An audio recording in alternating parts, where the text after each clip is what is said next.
Alright guys, so we just got done dyeing them, and you can see right now they're still clearly wet. But I think even the fact that they're so wet, you can tell that they're definitely more of a gray now. I know that these aren't the same make and model as the original Halloween film. These were Big Macs. What was used was Sears Tradewear, but I personally really like these coveralls. And they've got a lot of details accurate, such as the sides of the pockets, in relation to the strap down here over some of my other coveralls, the button and hole opposed to snaps. It's got a lot of different things accurate about it. The snaps on the wrist are accurate. There's a lot of different things about these coveralls that I really like. The glaring thing is the pocket flap not being square or rectangular. I'm not too worried about that, but also the color of the H1 coveralls have been decided. Everybody's kind of agreed that they're text green, although a lot of people still like to say charcoal gray, and then you got folks that say navy blue. Unfortunately, I'm not one of the people who really like the navy blue. There's not really any version of Michael Myers that's ever worn navy blue aside from the flashback Myers from Kills. Every other version of Michael Myers has either worn gray, brown, green, or baby blue in Halloween 4's case. I'm personally really partial to the charcoal green, or the charcoal gray and the green. But since I have some green coveralls, I wanted to lean towards more of the gray. But we'll have to see what these look like when they dry. These are definitely a lot more charcoal right now than the previous coveralls that I dyed. These were an olive green to start with, and my previous coveralls were a very, very, very, very saturated spruce green, almost hunter green. So they definitely kept that gray aspect to them. They look a lot like Halloween 2.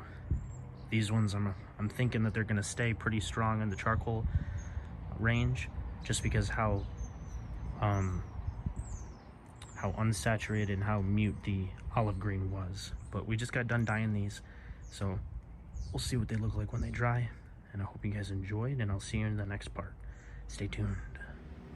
Alright guys, so here's the coveralls all dried up. It's unfortunately been about a week since I've been able to really do anything with these. But you can see by themselves, they definitely look like a charcoal gray. But they are leaning towards more of a green. I wouldn't really be able to tell you if it's a text green, just because I don't really know that color too well. It's really kind of hard to tell. It's definitely leaning on the green side of gray, whereas you can see that these H2O coveralls are more of the cooler blue side of gray. I wouldn't even say that these are straight gray either. These are definitely kind of cool. This right here is definitely what I was going for, that charcoal with a touch of green. Some of you might say it just looks green. I don't blame you.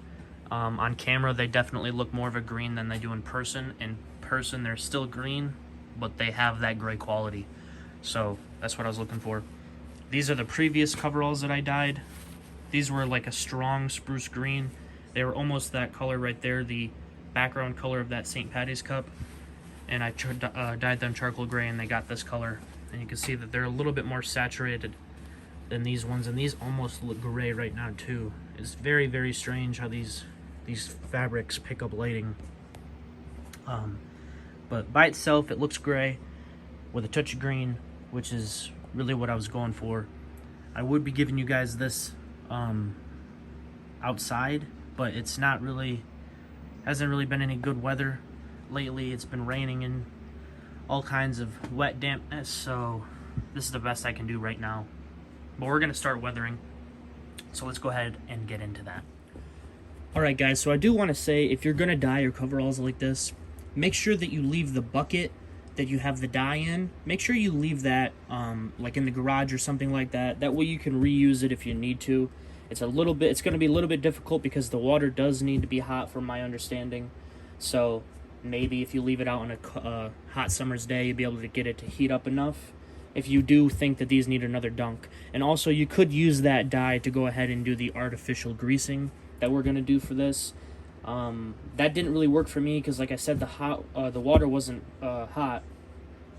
We've had such bad weather lately that it just didn't really stick. So, and it didn't look right anyway, so I took what I did and I put it in the washer, and so it also might have a bit of a faded look now. That's something to keep in mind as well. These aren't straight off the These aren't straight from the dyeing process. I did actually wash these afterwards, so keep that in mind as well. But I think we're going to go ahead and do this artificial staining with black paint, or maybe like a really dark gray. I'm not entirely sure how I want to approach this just yet. I think I'm probably going to follow some of Cosplay Chris's approach to this with his Halloween coveralls. I think that might be a good place to start, and then eventually we're going to go ahead and do all the kind of the roughness and stuff like that. I don't want the weathering to be too heavy, but there are specific holes on the H1 coveralls that not many people know of, at least that I've seen people do. A lot of people know about the one on the elbow, but that's just the tip of the iceberg. There's a hole on the knee. There's actually a hole right here below the button snap. You can see that in some images, and I will pop that up. And there's also an image where you can see a hole on the back of the just above the waistband as well. And I also do the staining first, so I'm gonna cut to the next part while I get everything all nice and ready, so stay tuned. Alright guys, so if we're gonna go ahead and follow Cosplay Chris's method for this, he had a piece of paper, he used some paint, he used some oil paint. I'm using just regular acrylic, and he also used a chip brush. Now this is the only chip brush that I have, but I use this for my flashback masks. As you can see, there's a lot of dried up latex in this, so I'm not going to be using this. And also, this is far too intense. Since this is Halloween 1, I feel much more comfortable going much subtler with the paint applications, so I'm going to be going with a smaller brush. It's a cheap Artist Loft brush. This isn't a really good brush. This is kind of got artificial, kind of rough bristles. I don't like using a lot of my good paint brushes for things of this nature. You know, like for an example, this is more of a little bit more of an expensive brush compared to something like this. There's definitely a difference in the in the bristles. So we're gonna go ahead and try this and see how it works. There's not a whole lot of paint in here, so let's see what we can get done.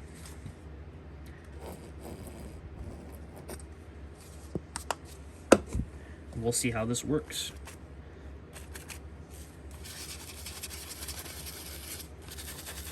Now, I am going to cop out just a little bit. Use this that I showed at the beginning of the video. This is leftover scraps from my previous coveralls that I dyed, and I just want to see how this looks, possibly.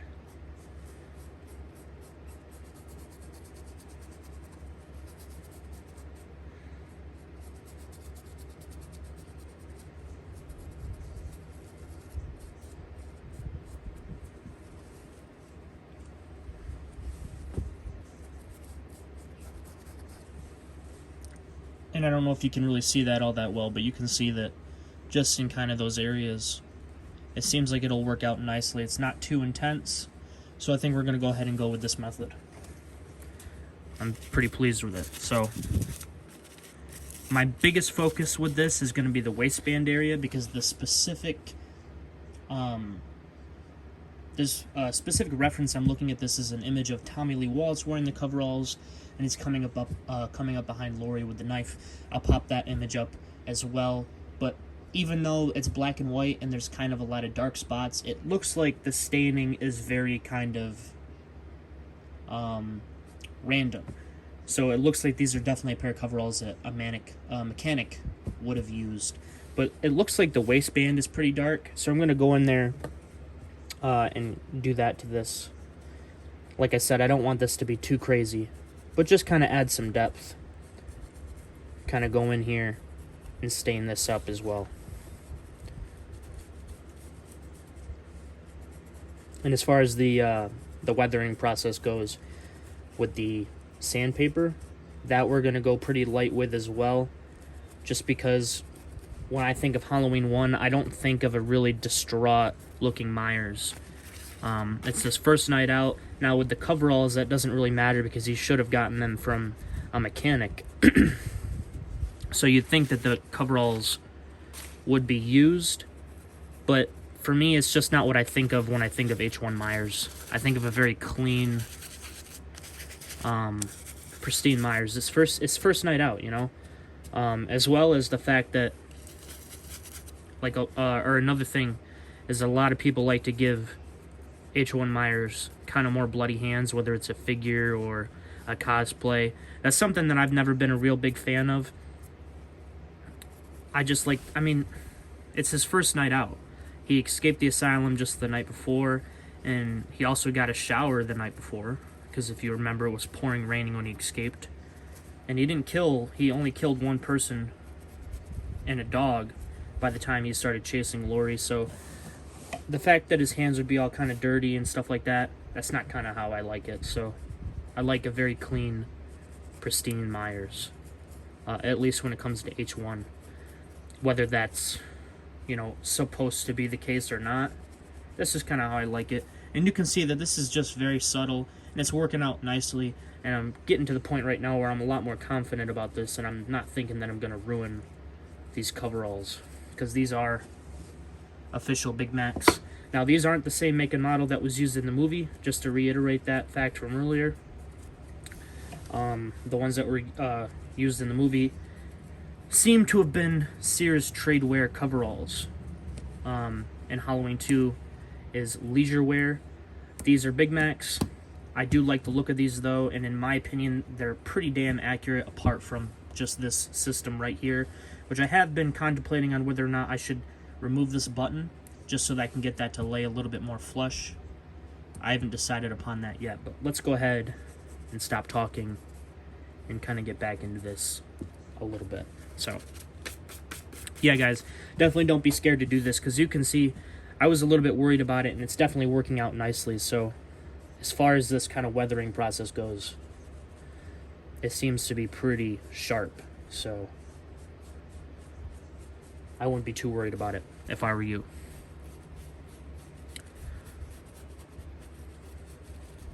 Just very, very subtle with it. Now, like I said, there does seem to be kind of some splotching with the original coveralls, and I don't know how faithful I want to be to this image, just because it's kind of hard to tell what is shadow and what is actual staining. It seems to be that there's a lot of staining right here on this pocket, which makes sense if a mechanic was wearing these and he was sticking his glasses or his pencils, his pens, whatever, in these pockets right here. It makes sense that there'd be a lot of staining right here on this pocket flap. So I'm going to go ahead and make this a little bit darker. But when it comes to this image, I'm going about more of what my personal tastes are, as well as what makes sense to me when it comes to weathering. If it's just random staining, that does make sense, but also try to keep in mind what could be shadow and stuff, depending on how accurate you really think these should be. It does seem to look like there's some kind of staining kind of right here down at the bottom of the pocket. And it looks intense in this picture, but I'm going to go just a little bit lighter with it, because like I said, I don't want it to be too crazy. And even later on, if you do add a lot of intense shading, your lighting could make it much more intense than you really want it to be, so keep that in mind as well.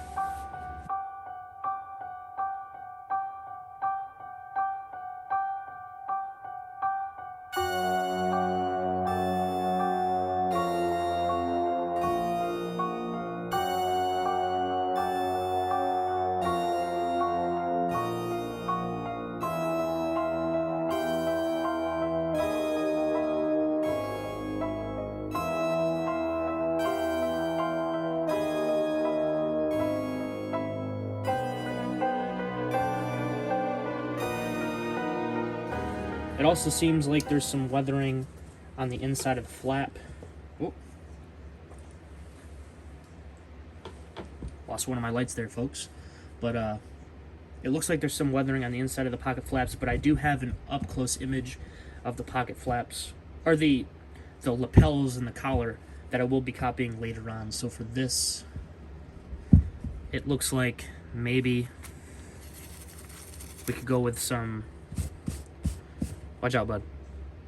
Some staining more in this area here. Just kind of subtle. Not too crazy. I'm not even going as crazy as it looks in the image. Just because, like I said, I don't want it to be too intense.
Now, one thing you guys are going to want to do,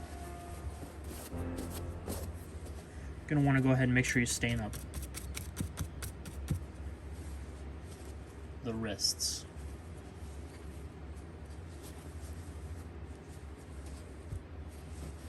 So make sure you go ahead and do that.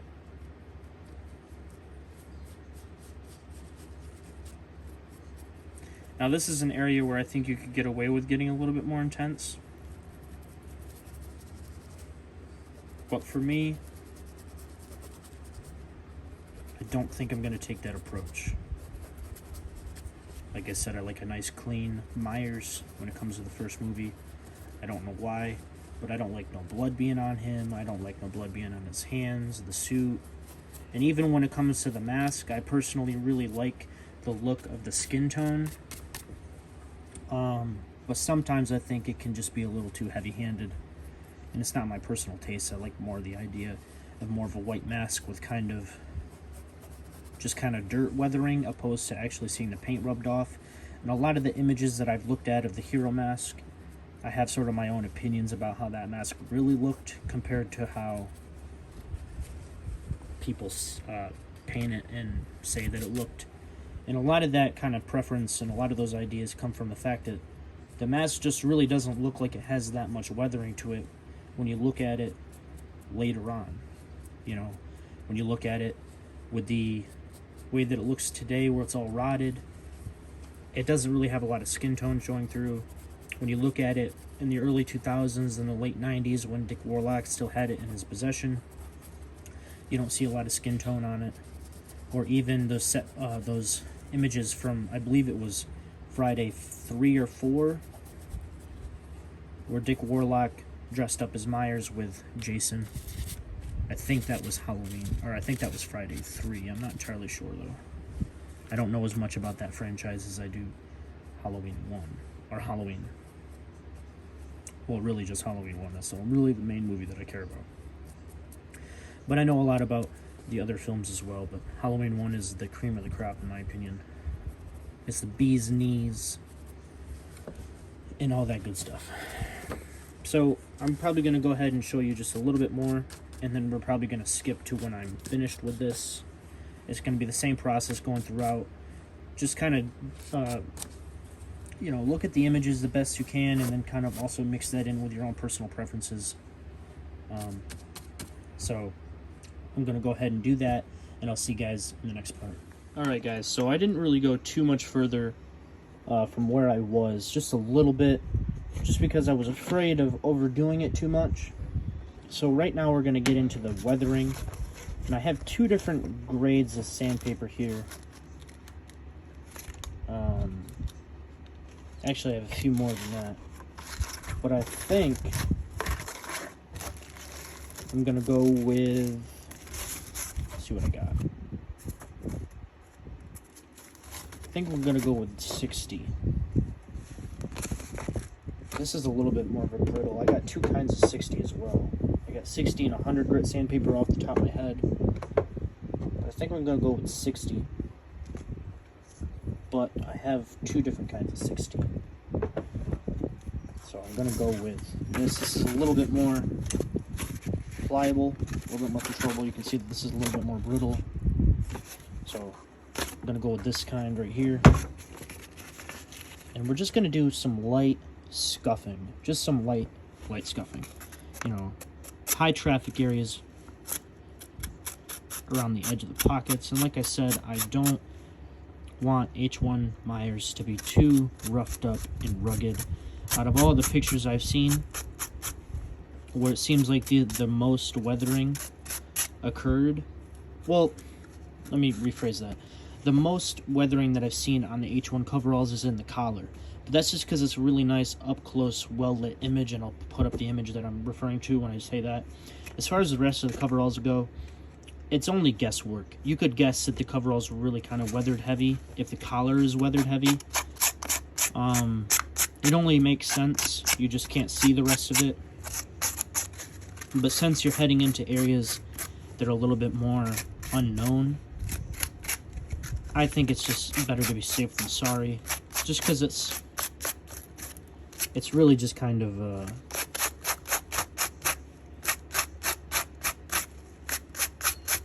it's a tricky thing, the H1 altogether. Just a little bit of scuffing around the pockets, just to kind of show some wear and tear. Of course, around the waist, this gives you a lot of value and contrast in the colors, because you're kind of bringing out that white fabric, the white kind of base, mixed with the grayish green and the black.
Also, I got a specific image that I'm kind of following for the collar.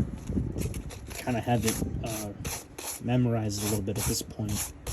I did do some of the weathering there, just some slight staining, nothing too crazy. But it seems like the tips of these lapels, the collar, all gets kind of rough.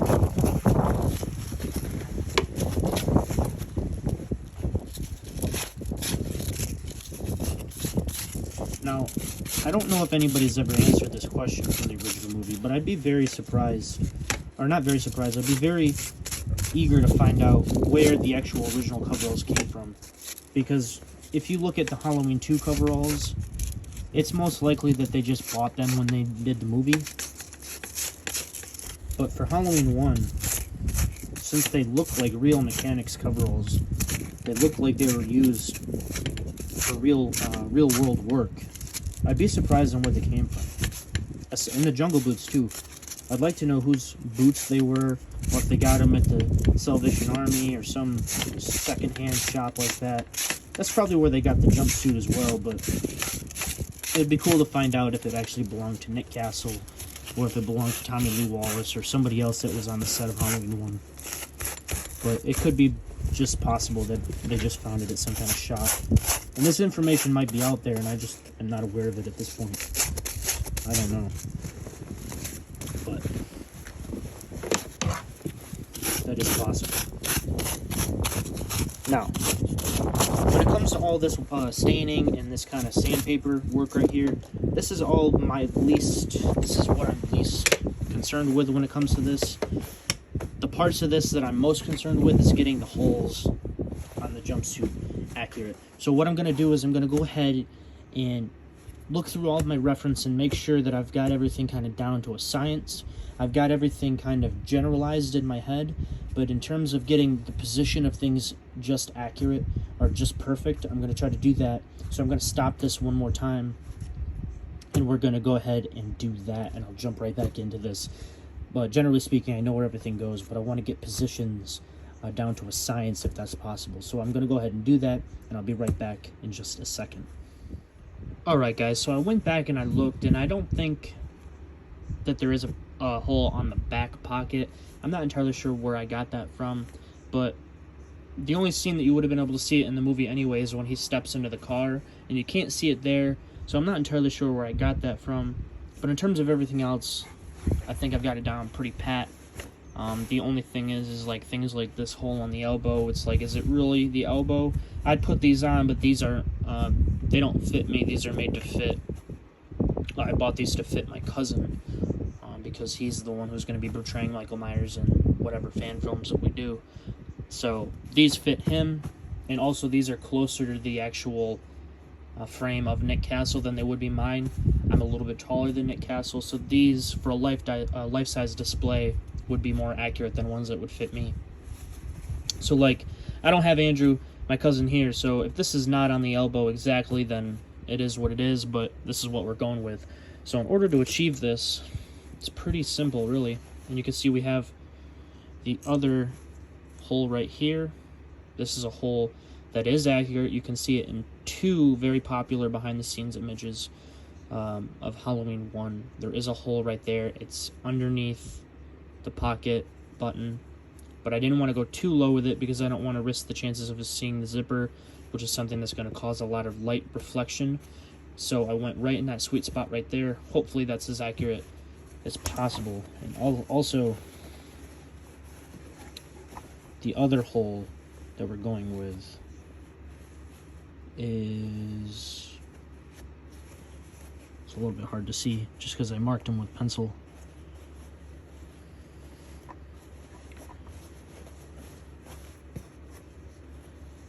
Oh, it's about right here. This is where a previous one was. It looks like in that image, it looks like it's more above this pocket, this butt pocket. But after actually looking in the movie, when you see right before he gets into the car and he's following Tommy, you can see it's more closer to the center of the back, just off to the if you're looking at the back of the coveralls, it's just off to the left. So it's going to be right in here. I can't see the pencil mark right now, but it's basically right here. So that's what we're going with that. And then also we have our knee hole, which is right there. Very subtle. So let's go ahead and do this elbow one first. This is the most popular hole on the H1 coveralls. A lot of people are aware of this because you can see it very clear as day in the original movie, but we're basically just going to go ahead and put a hole in there. Just kind of stick it through.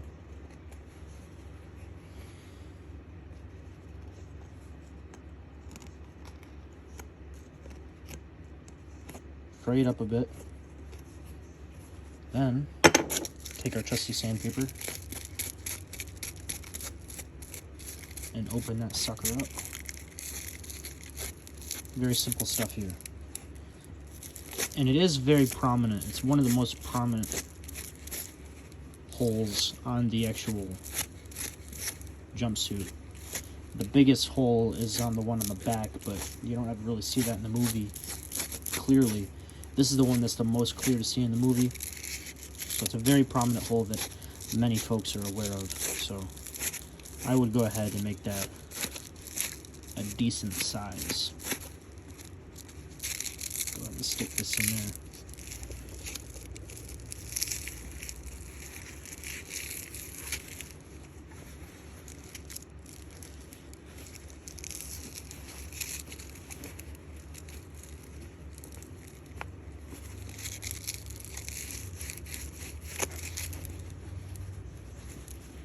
I think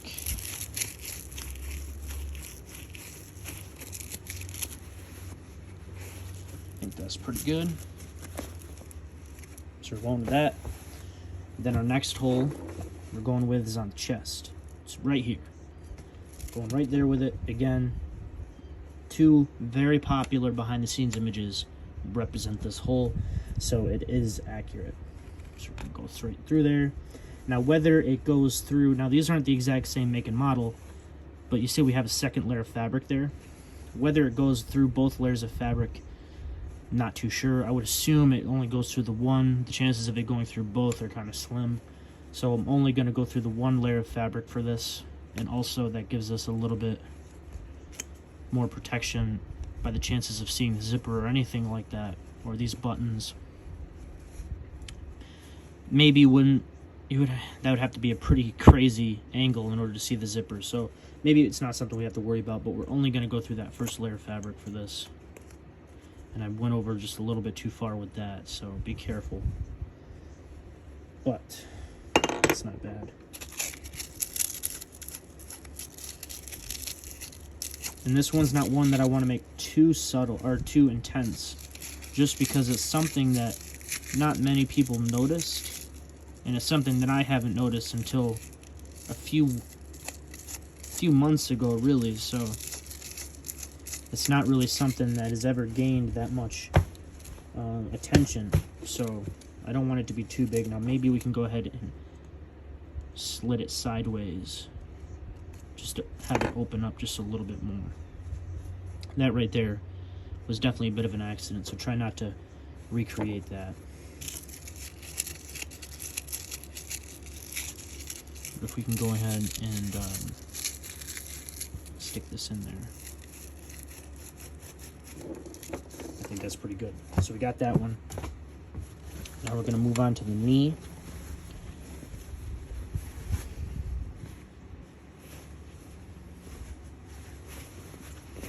So we got it right here. I'm going to stick my hand through, that way we don't go through the other side.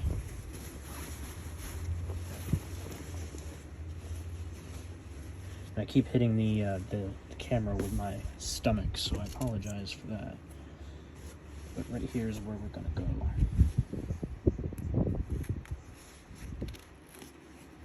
Be very careful that you don't cut yourself when you're doing this. If you're a youngin', make sure you have adult supervision for this. And if you're an oldin' that doesn't know how to cut, find a trusty friend. So that's all I can say about that.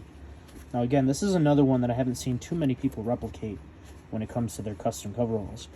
But you can see it in a lot of different images, so I'm not entirely sure what the reason is for that. I've noticed it for a few years now.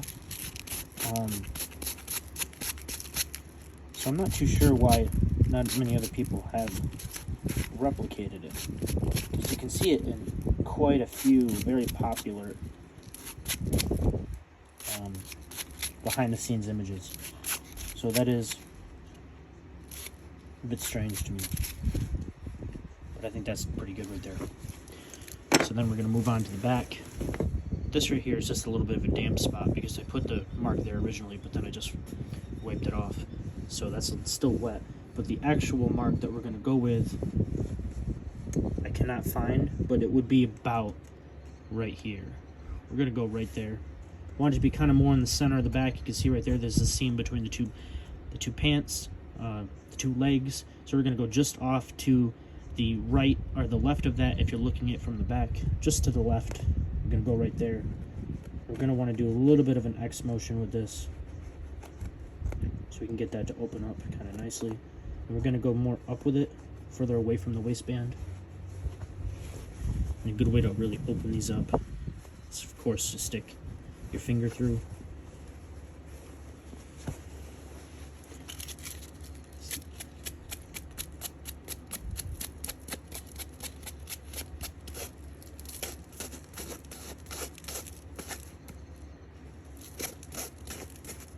Now this is one that, again, you can see in behind-the-scenes images as well as in the movie. So that's a trusty hole for accuracy. I don't want to go too much bigger than that, even though I think the actual hole in the movie is bigger than this. I don't want to go too much bigger than that. I'm not happy with that. So we're going to go ahead and dust these off, and I might be able to give you guys an outside shot, even though it's kind of crappy weather right now, so you can kind of see where we're at. You can go a lot heavier with the sanding, looking at different images. These were definitely coveralls that were really used in the movie. If you look at your behind-the-scenes images, you'll be able to see that.